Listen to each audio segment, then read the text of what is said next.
예레미야서 2장에서부터요 25장에 이르는 긴 내용들은 당시의 예루살렘과 유다 백성들에 대한 심판의 말씀이 길게 기록되고 있습니다. 이 신탁이라고도 불러요. 하나님이 예레미야를 통해서 이 백성들에게 너는 이렇게 전하라 하는 것을 신탁이라고도 부르는데, 이런 심판의 말씀에 대한 신탁, 이것이 2장에서부터 25장까지 길게 소개되고 있습니다. 이렇게 길게 소개하게 되는 그 이유가 뭘까요? 한 번 정도, 두 번 정도 소개하고 지나가면 될 것을 이렇게 길게 소개하게 되는 것은 당시 그 시대의 그 영적인 피폐함이 대단히 심각했다는 사실을 우리에게 보여주고 있는 것입니다. 우리가 어제도 살펴봤던 것처럼 예레미야 선지자가 부름받았던 때가 유다의 왕 가운데 요시야 왕 제 13년 통치 때 그가 하나님께로부터 선지자로 부름을 받았다 그랬습니다. 그때 연대가 주전 627년이라는 거죠. 북이스라엘 나라는 이미 아수르 나라에서 패망을 당한 상태였다 그랬습니다. 오늘 우리가 읽었던 2장 14절 내에 보면은 이스라엘의 패망에 대한 교훈을 상기시켜 주시는 말씀을 소개하죠. 북이스라엘 나라가 패망을 이미 당했어요. 주전 722년경입니다. 그리고 약 100여 년 정도가 지나간 겁니다. 유다 북이스라엘 나라의 패망 이후에 약 100여 년 정도의 시간이 지났을 때, 그때 유다는 요시야 왕이 다스리고 있는 때였고, 그때 선지자로 부름을 받았습니다. 그리고 요시야 왕이 제18년 되던 해, 주전 622년경, 그러니까 북이스라엘 나라의 패망 이후 약 100년 정도가 됐을 때 유다 나라에 종교개혁이 일어납니다. 누구에 의해서냐면 이 요시야 왕에 의해서 종교개혁이 일어나서 그 당시에 잘못된, 오랜 세월 잘못되었던 그런 종교를 새롭게 하는 일들을 하게 돼요. 이때 예레미야도 함께 그 당시 이미 선지자로 활동을 하고 있는 터였다, 이렇게 우리가 보게 되죠. 하지만 이러한 종교개혁이 일어남에도 불구하고 그들이 오랜 세월 동안 하나님을 떠났던 그 마음들이 겉으로는 회복되는 것처럼 보여도 속으로는 여전히 회복이 되지 못할 정도로 아주 영적인 피폐함이 가득했던 그런 상황이었다는 것을 알게 됩니다. 유다 왕조 가운데 히스기야 왕은 선한 왕으로 분류되죠. 이 요시야 왕도 선한 왕입니다. 그런데 히스기야 왕이 죽는다라고 죽음에 대한 선고를 받고 나서 그가 하나님을 향하여 통곡하면서 기도하면서 그가 15년 세월의 연장을 받게 되죠. 생명을 연장받게 되는데, 그때 태어난 자식이 누구냐면 므낫세라고 하는 왕입니다. 많이 들어보셨죠? 북이스라엘 나라의 가장 악한 왕을 꼽으라면 아합 왕을 꼽을 것이고, 유다 왕조 가운데 가장 패악한 왕을 뽑으라 그러면 므낫세입니다. 아주 패악한 왕이었어요. 이 왕이 얼마나 많이 유다 나라를 망조에 들게 만들었는지 이것이 회복되지 못할 정도로 계속됐던 겁니다.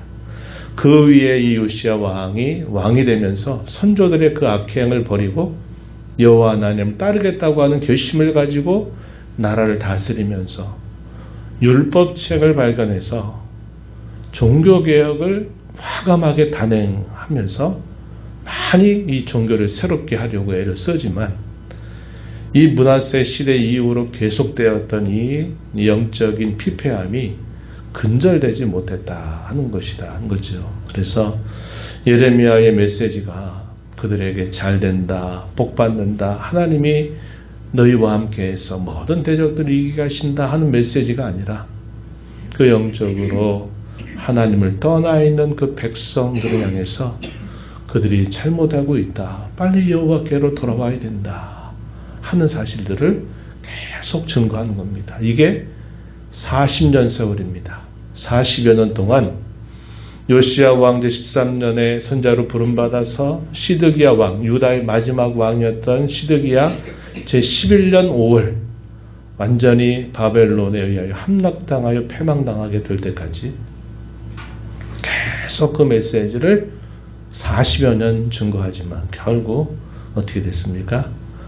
패망당하게 된 겁니다. 이것이 예레미야의 전반적인 신해적 배경이다 하는 것을 우리가 염두에 두면서 이 예레미야를 읽게 된다면 그 당시에 얼마나 하나님 백성들이 하나님을 떠나 그렇게 살고 있는가에 대해서 우리가 가늠할 수 있을 것이다 하는 겁니다. 그래서 이 많은 분량이 이 당시의 예루살렘, 유다에 대한 그들의 죄악상, 또 그들의 죄악을 돌이키지 않게 될 때 닥치게 될 무서운 심판을 예고하는 메시지.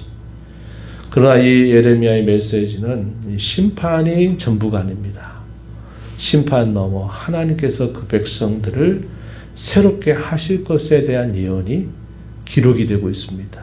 그래서 신약시대, 곧 메시아께서 오셔서 이루실 이 새로운 세대에 대한 약속, 복스러운 소망을 말하는 것이 예레미야 선지서의 두 개의 핵심적인 메시지다. 이렇게 우리가 볼 수 있겠습니다.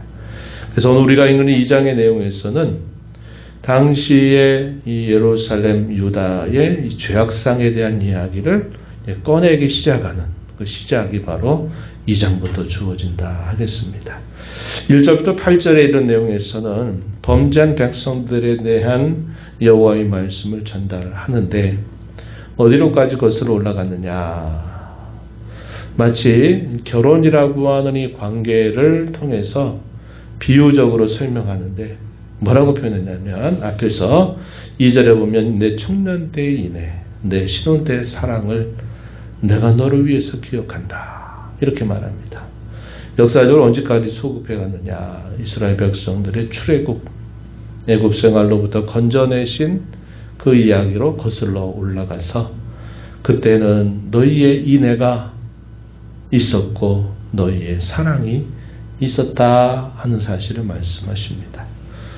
여호와께서는 이스라엘을 여호와를 위한 성물, 거룩하게 구별해서 하나님께 바쳐진 성물로 여겼다고 말하고, 그래서 이 이스라엘을 건드는 자는 어떠한 민족이나 어떠한 대적이라도 건드는 즉시 그들은 다 재앙을 당하게 하셨다는 겁니다. 그 이스라엘 민족들을 괴롭히고 반대하는 어떤 족속이든지 다 그들로 하여금 재앙을 만나게 하셨다. 이렇게 이야기해 줍니다.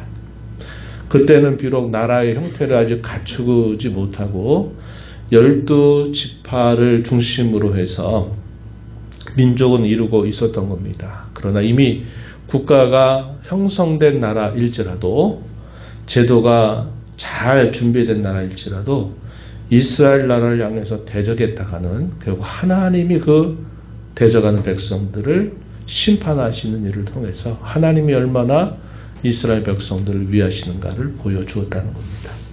그런데 문제가 언제부터 발생했느냐.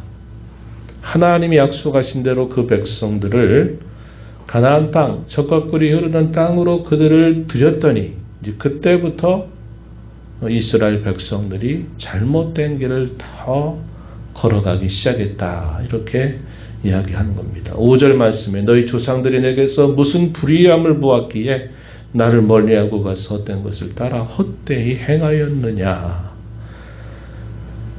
내가 너희에게 한 일 가운데 무슨 불의함이 있었는지 나를 멀리하고 가서 헛된 것을 따라 헛되이 행하였느냐. 이게 무슨 말이겠습니까? 하나님이 그렇게 하신 일이 없다는 거죠. 그런데 그들이 약속의 땅에 들어가서 그들이 땅을 분배받고 살게 되면서부터 그들이 하나님을 멀리하고 헛된 것을 따라 헛되이 행했다. 이렇게 말합니다. 하나님이 그 땅을 거룩한 땅이 되게 하라고 하는 하나님의 명령과 기대에 대하여 정반대로 그 땅을 더럽히고 기업을 역겨운 것으로 만들었다. 7절 말씀에 이렇게 이야기하고, 그런 범죄를 이끌었던 자들이 누구인가 소개해 주기를 8절에 보면 어떤 자들이라고 얘기합니까? 제사장들, 율법을 다루는 자들, 관리들, 임금을 표현하는 말입니다. 선지자들, 어떤 자들입니까? 이스라엘을 이끌어가는 지도자들, 종교 지도자들, 정치 지도자들, 이런 지도자들부터 하나님을 반역하기, 하나님을 향하여 반역하기 시작했다 하는 사실을 쭉 이야기한 겁니다. 그러면서 이제 그 죄악에 대한 여러 상태를 이제 하나씩 짚어 주시는데, 마치 이스라엘 자손들을 법정에 소환해서 법정에서 공방을 벌이듯 그렇게 그런 상황을 표현해 주는 언어들을 사용하기 시작합니다. 9절에 보면 그러므로 내가 다시 싸우고 너희 자손들과도 싸우리라. 여호와의 말씀이니라. 이 싸운다라는 말은 다른 말로 말하면 우리 법정에서는 기소한다. 들어보셨죠? 기소한다. 법정에다가 소송을 제기하는 겁니다. 이방의 어떤 나라가 자신들이 섬기는 신을 다른 것과 바꾼 적이 있었느냐? 없었다는 거죠. 그러나 나의 백성 이스라엘은 자신들이 섬겼던 하나님 그 여호와를 헛되고 무익한 것과 바꾸어 버렸다. 이렇게 말하고 있는 겁니다. 그러면서 그들이 범한 죄악을 두 가지로 요약해서 설명해 줍니다. 13절 두 가지 악을 행하였다. 하나는 생수의 근원되는 여호와 하나님을 버린 것. 또 하나는 스스로 웅덩이를 팠다는 겁니다. 스스로 웅덩이를 팠다. 근데 그 웅덩이가 어떤 웅덩이냐? 물을 가둘 수 없는 터진 웅덩이다. 이렇게 말합니다. 우리 옛말에 그런 말 있죠. 밑 빠진 독에다가 물 붓기라는 말이 있죠. 항아리가 깨져 있는데 거기다가 막 물을 부어가지고 채우려고 해보세요. 물이 채워지겠습니까? 안 채워지는 거죠. 다 헛된 일, 허망한 일을 표현하는 속담이죠. 그와 같다는 겁니다. 마치 비유를 들면 이런 거예요. 사막에 오아시스가 있어요. 오아시스가 있어서 그 물이 계속 공급되는 오아시스가 있는데 그 오아시스를 버리고 물이 없는 곳을 계속 파가지고 거기서 물을 얻겠다고 계속 그 모래를 계속 파들이는 겁니다. 오아시스로 가면 마실 수 있는 그 물을 버리고 물이 나지 않는 곳에서 계속 스스로 물을 얻겠다고 파들이는 꼴을 하고 있다. 이렇게 비유적으로 이야기하면 될 것입니다. 그래서 하나님을 버렸다. 마치 오아시스와 같은 하나님은 버리고 물이 날 수 없는 곳을 자기 스스로 파가지고 계속 거기서 물을 얻겠다고 하지만 물을 얻지 못하는 상황이다. 이렇게 이야기하고 있는 내용이다 하는 것이죠. 그러면서 북이스라엘 나라가 왜 패망했느냐? 약 100여 년 전 패망하게 된 그 이유가 뭐냐? 그것은 스스로 자치한 결과다. 이렇게 이야기를 해주고 있습니다. 17절 말씀에 보면 내 하나님 여호와가 너를 길로 인도할 때 내가 그를 떠남으로 이를 자취함이 아니냐. 여호와 하나님을 떠남으로 말미암아 결국 스스로 자치한 결과가 북이스라엘 나라의 패망이었다. 이 사실을 상기시켜 주면서 지금 유다도 똑같은 길을 걸어가고 있다는 사실을 쭉 이야기합니다. 그래서 20절 이하부터 마지막 절까지 쭉 소개하는 내용은 그들의 범죄에 대한 여러 상태들을 쭉 하나씩 묘사하는 그런 내용들이 소개되고 있다는 겁니다. 이스라엘 나라의 패망, 유다 나라의 망조, 쇠퇴의 그 원인은 다른 어떤 것이 아니었어요. 정치적인 것, 군사적인 것, 그 어떤 것이 아니라 결국 생수의 근원이 되신 여호와 하나님을 버리고 물을 얻을 수 없는 터진 웅덩이에서 물을 얻겠다고 자기 생각대로 자기 고집대로 하던 것이 결국은 그런 모든 것의 근본적인 원인이 되고 있다는 사실을 밝혀줍니다. 오늘 우리 성도의 삶은 어떨까요?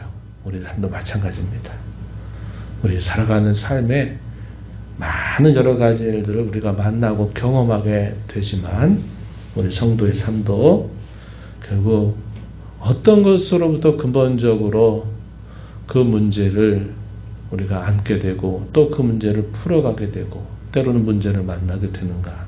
그것은 하나님과의 관계에 달려있다 하는 겁니다. 그래서 우리는 우리 언제나 함께 하신 하나님, 우리 인생을 태어나게 하시고 우리 인생의 끝을 정하시고 우리 인생살이를 이끌어 가시는 하나님이 언제나 우리와 함께 하시는 분이고 그분만이 우리의 진정한 복이 되시고 구원이 되신 하나님을 가까이 모시고 살아가는 것을 가장 큰 보람과 행복으로 여기며 살아야 되고 때로 우리가 연약해서 범죄하게 될 때는 그 죄로부터 빨리 돌이켜서 하나님을 가까이 하는 그런 삶을 살아가는 것이 우리는 가장 복된 삶이다 하는 것을 우리가 깨닫게 됩니다. 이런 깨달음을 가지고 나온 삶을 늘 하나님과 함께 동행하는 삶을 가장 귀한 것으로 여기면서 살아가는 저와 여러분 되기를 축복합니다. 하나님 아버지 감사합니다. 복된 주일 새벽 시간 또 저희들을 깨워주셔서 주 앞에 불러주시고 저희들을 주께로 인도하시며 온도 말씀을 들으면서 하나님이 저희의 인생의 누구이신 줄 다시 한번 저희 마음에 깊이 깨달으며 저희 모든 삶을 주장하신 하나님 안에서 살아가는 것, 하나님과 교통하며 살아가는 것, 그것이 가장 큰 행복과 보람인 줄 아는 저희가 되게 해주셔서 늘 하나님을 가까이 모시고 살기를 힘써 살아가는 저희들이 되도록 인도하여 주옵소서. 은혜의 보호자 앞에 나와서 아버지 은혜를 구하는 모든 심령들의 간구를 길들여 주시고 응답해 주시기를 바라며 예수님 이름으로 기도하옵나이다. 아멘.